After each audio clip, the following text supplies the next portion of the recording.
Hello guys, welcome to my channel medicos दुनिया। तो आज हम लोग एक नए टॉपिक के बारे में बात करने वाले हैं जिसको हम लोग बोलते हैं रिंग वर्म। तो बेसिकली रिंग वर्म में हम लोग क्या क्या पढ़ेंगे, इसके कुछ टॉपिक्स होते हैं। पहला टॉपिक है रिंग वर्म होता क्या है। दूसरा टॉपिक है ये कैसे फैलता है। तीसरा है इसके क्लिनिकल फीचर के बारे में हम बात करेंगे। चौथा है रिंग वर्म के टाइप क्या क्या होते हैं। पांचवा हम लोग कैसे पहचानेंगे, डायग्नोसिस कैसे करेंगे। उसके बाद ट्रीटमेंट हम लोग कैसे करेंगे, फिर हम लोग प्रिवेंशन कैसे करेंगे। तो चलिए शुरू करते हैं। शुरू करने से पहले आप लोगों से रिक्वेस्ट है कि आप मेरे चैनल को लाइक एंड सब्सक्राइब करिए। तो स्टार्ट करते हैं रिंग वर्म के बारे में। तो रिंग वर्म बेसिकली एक तरह का फंगल इन्फेक्शन होता है जिसको हम लोग डर्मेटोफाइट्स बोलते हैं। रिंग वर्म का दूसरा नाम जो होता है इसको हम लोग टीनियासिस बोलते हैं। रिंग वर्म फैलता कैसे है। रिंग वर्म जो होता है पर्सन टू पर्सन फैलता है या फिर एनिमल टू पर्सन फैलता है। ये बेसिकली और फैलने के कुछ तरीके होते हैं, जैसे क्लोथ या फिर आपका टावल या फिर कंघी या फिर जिम के इक्विपमेंट से भी फैल सकता है। इसमें कौन कौन से एरिया में फैलने की सबसे ज्यादा संभावना होती है। तो पहले होता है जैसे वार्म एरिया या फिर मॉइस्ट एरिया। दूसरा हम लोग बात करते हैं क्लिनिकल फीचर के बारे में।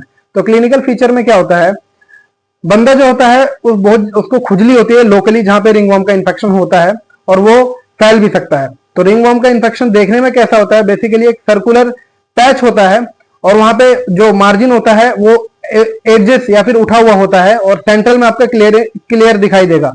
ठीक है, बेसिकली ये कौन कौन से टाइप होते हैं और कहां पे ज्यादा होते हैं। तो पहला हम लोग जो होता है बॉडी में अगर कोई रिंग वर्म हो तो इसको हम लोग बोलते हैं टीनिया कॉर्पोरिस।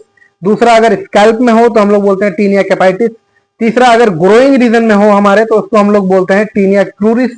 चौथा जो होता है उसको अगर फुट में जैसे टीनिया हो या फिर फुट के टो के बीच में टीनिया हो तो उसको हम लोग बोलते हैं एथिलीट फुट या फिर टीनिया पेडिस। और पांचवा हो जाएगा नेल में अगर टीनियासिस हुआ हो तो उसको हम लोग बोलते हैं टीनिया उंगियम। अब हम लोग बात करते हैं डायग्नोसिस। तो डायग्नोसिस हम लोग कैसे करेंगे। तो पहला हम लोग है, सबसे पहला कोई भी एक डर्मेटोलॉजिस्ट होता है वो डायग्नोस करता है आपका क्लिनिकल फीचर के बेसिस में या फिर क्लिनिकल अपीयरेंस के बेसिस में। और दूसरा डायग्नोसिस हम लोग करते हैं माइक्रोस्कोपी हम लोग कैसे करते हैं, पोटेशियम हाइड्रोक्साइड का एक माउंट बनाते हैं और उसको माइक्रोस्कोप के नीचे देखते हैं, फंगल हाइफे दिखाई देता है। अब हम लोग आ जाते हैं ट्रीटमेंट के ऊपर। तो ट्रीटमेंट हम लोग कैसे करेंगे टीनियासिस का।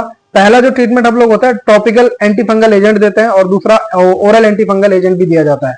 तो टॉपिकल में हम लोग क्या देंगे, तो सबसे कॉमन जो हम लोग देते हैं क्लोट्रीमेजोल या फिर टर्बेनाफिन देते हैं। और ओरल एंटीफंगल में हम लोग क्या देंगे, टर्बिनाफिन या फिर इट्राकोनाजोल, कीटोकोनाजोल, ये सब भी दिया जाता है। अब बात करते हैं हम लोग प्रिवेंशन के बारे में। तो किससे ऐसे हम लोग बच सकते हैं। तो पहला जो तरीका होता है आपको हाइजीन मेंटेन करके रखना पड़ेगा। उसके बाद आपको स्किन को ड्राई रखना पड़ेगा। और तीसरा है पैट के इन्फेक्शन से या फिर आपके जो पालतू जानवर हैं उसके इन्फेक्शन से आपको बचना पड़ेगा। ठीक है, तो आज के बारे में यही था। आशा करता हूं आप लोगों को समझ में आएगा। और प्लीज कृपया करके आप लोग जब भी आपको कोई भी स्किन का मैनिफेस्टेशन या फिर स्किन की कोई डिजीज हो तो खुद से ट्रीटमेंट ना करें। कृपया करके कोई रजिस्टर्ड डॉक्टर के पास जाएं और उनसे दिखाएं। Thank you so much.